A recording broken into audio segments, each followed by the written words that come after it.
Get ready to rock radio, music you want to hear. And I'm saying hello again here to somebody we really admire at Get Ready to Rock. And we did chat to you a couple of years ago, and it's by way of a catch-up on the release of a brand new album, 2 CDs, Blu-ray disc, DVD. And we say hello again to the legendary Michael Schenker. Hello, Michael. Hello, hello. Those dulcet tones again, and it's nice to hear your voice and to catch up with things really over the last 2 years. We started off with a track from the album called Before the Devil Knows You're Dead. Now, the renaissance of Michael Schenker continues apace. The last time we spoke was 2010, and I think that was after the release, Michael, of the Live in Tokyo set. And that coincided with your 30th anniversary of Michael Schenker Group. Now, tell us, how does the new Live in Europe set differ from that album? Well, first of all, it has different musicians, and it's basically a different era. It's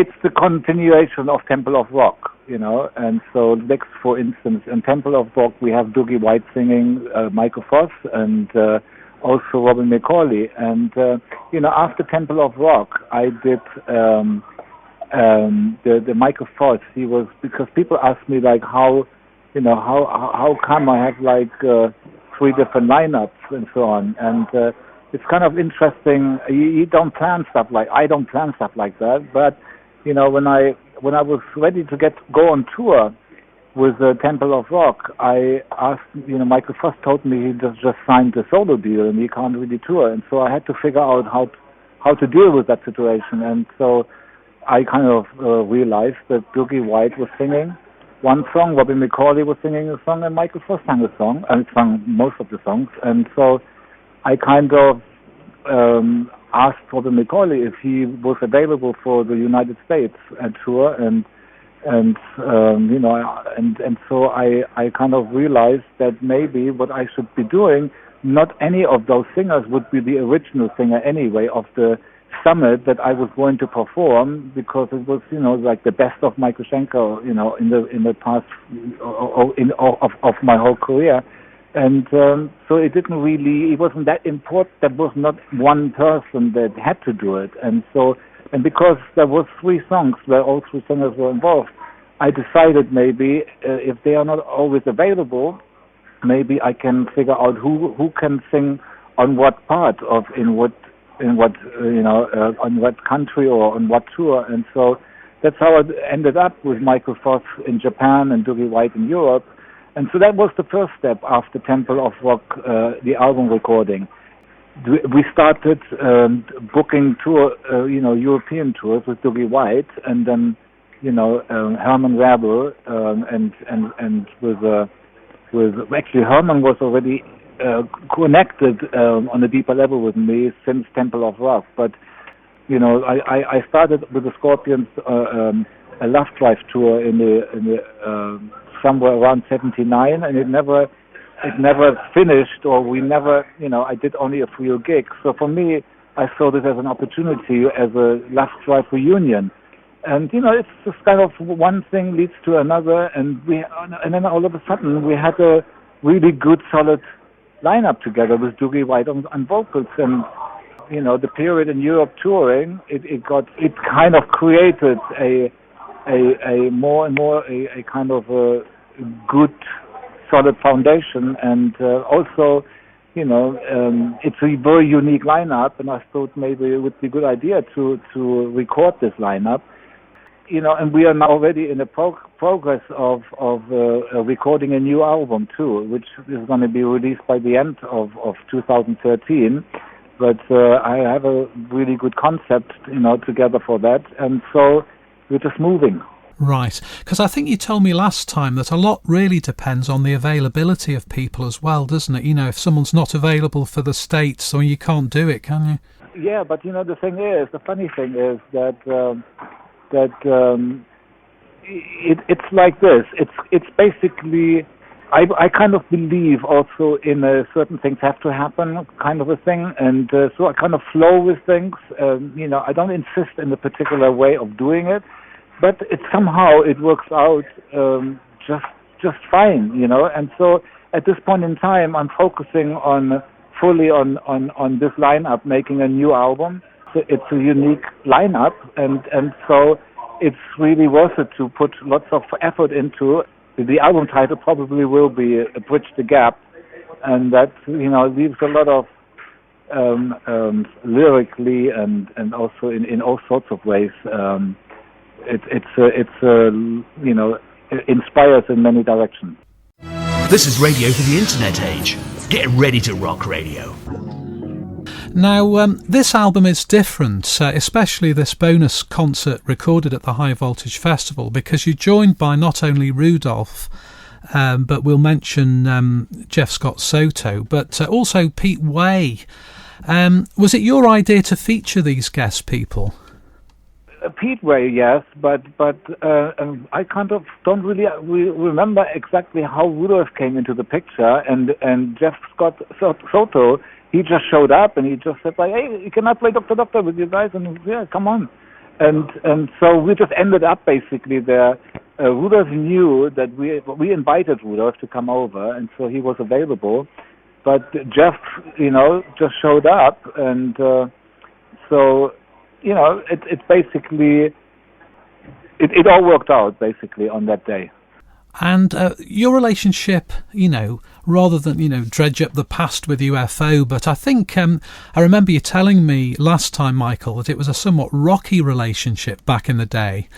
And have things changed now, really? You can actually get on with people like members of UFO, Pete Way included. Yeah, of course. But, Pete, I haven't really spoken to Pete for a while. When we did Temple of Rock, I was hoping that with my support, Pete kind of seemed to be doing okay, and I was hoping if I surround him that he would be doing better and better and better on a daily basis. But I guess he wasn't really ready, and I had to let go of it, and I believe that when people are ready, they're ready. And he was ready on the day, sort of thing. Well, he was ready. He appeared to be ready when we did the Temple of Rock, and but it over and over it kind of started to show that he was maybe not really ready, and I carried on, looking kind of after him and have him involved in stuff like that, but he is not as ready as he needs to be. No, I understand. Now, UFO is a big part of your career away from Michael Schenker Group MSG. And something we didn't mention last time, we probably skated over the 1990s, when you were putting out a lot of great solo albums at that time.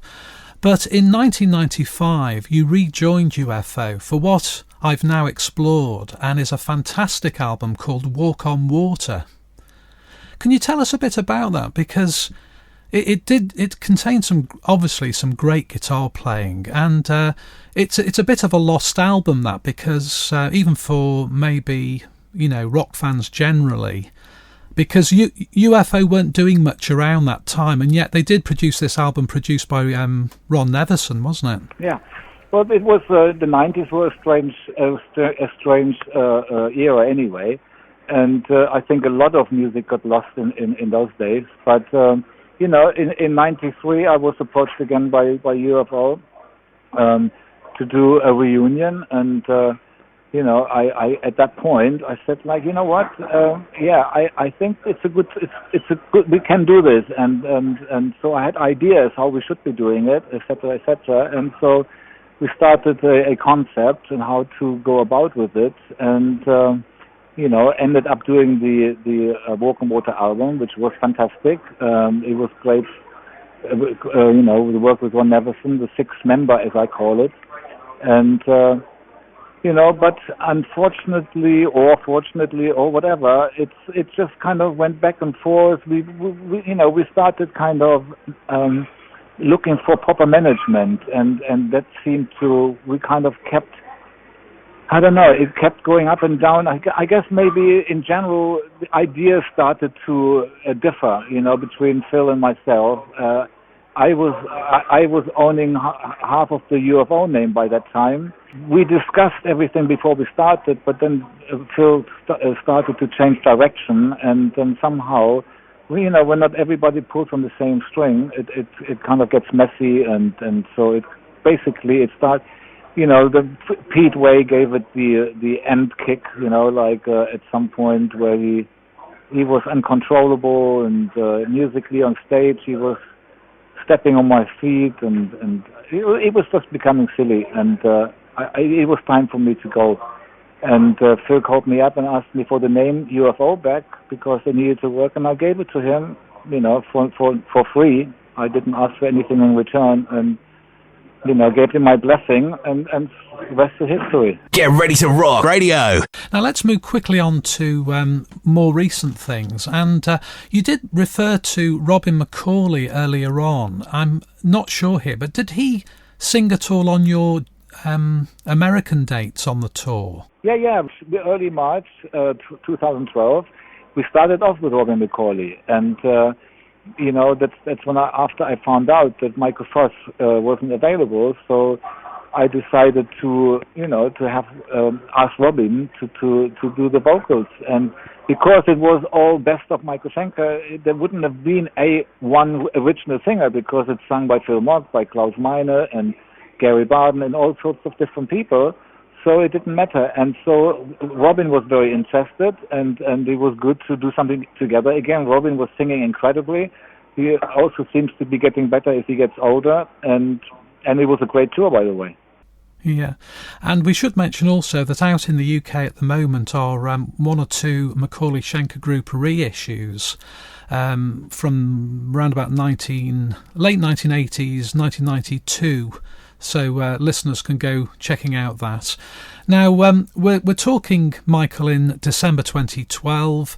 The live album is out, and obviously the DVD, Blu-ray, we've got a special edition, lots to explore for people. And of course, you'll be looking forward now to your forthcoming tour next April here in the UK. And you've mentioned that you'll have the core band that appears on the Live in Europe album. Now, I think, am I right in saying that on this album, just to sort of conclude our chat really, you've got, it is like a best of Michael Schenker really, played by some marvellous musicians. Now, I think that, am I right in saying there's only 2 tracks that feature from Temple of Rock, the album itself? Yeah, there is Hanging On, sung by Michael Voss, which is the high voltage part, and then Dougie White singing the Before the Devil Knows You're Dead. Yeah, that's right. Now, the question really is, do you ever feel constrained by your choice of set list? Because there's a certain expectation amongst the audience, not least, of certain classic songs. Do you feel a little bit in a straitjacket? No, it's actually kind of more simple than one would think, because the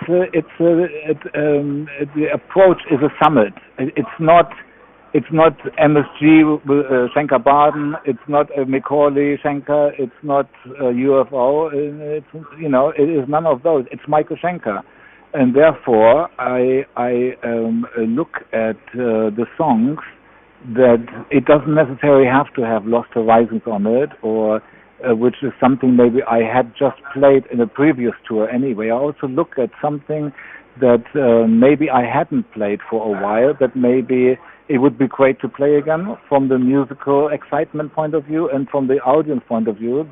For instance, if I play Cry for the Nations over and over and over, every tour, I don't do that. I then sometimes the next tour I leave out Cry for the Nations and play Sleeping Dogs Lie and stuff like that.